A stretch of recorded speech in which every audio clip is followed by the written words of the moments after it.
रामायण का समय था, जब धरती पर धर्म और अधर्म के बीच युद्ध की नींव रखी जा रही थी। लेकिन इस महान कथा में एक रहस्य छुपा है, ऐसा रहस्य जिसने पूरी रामायण की दिशा बदल दी।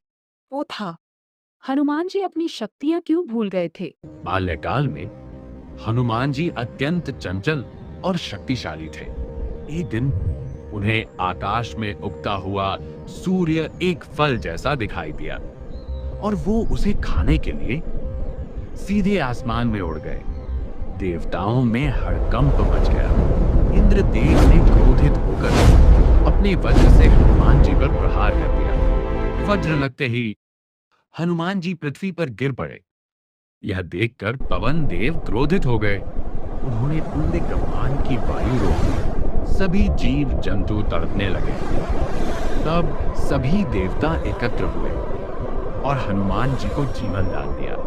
उन्हें असीम शक्तियां और वरदान मिले, अपर बल, बुद्धि और अमरता तक। ब्रह्मा जी ने किसी भी अस्त्र शस्त्र से वध न होने का वरदान और इच्छानुसार रूप बदलने की शक्ति दी। इंद्रदेव ने हनुमान जी का शरीर वज्र के समान शक्तिशाली बना दिया, जिस पर किसी प्रहार का असर न हो।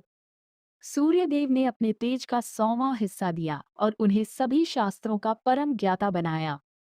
यमदेव ने वरदान दिया कि यम के दंड का उन पर कोई प्रभाव नहीं होगा और वह ताउम्र उमर रहेंगे। वरुण देव ने बजरंगबली को पाश और जल से हमेशा सुरक्षित का आशीर्वाद दिया। लेकिन उनकी बाल चंचलता कम नहीं हुई और ऋषियों के आश्रम में जाकर शरारतें करने लगे। कभी तपस्या भंग करते, कभी उन्हें परेशान करते। तब क्रोधित होकर ऋषियों ने उन्हें शाप दिया, हे वानर बालक, तुम अपनी शक्तियां भूल जाओगे।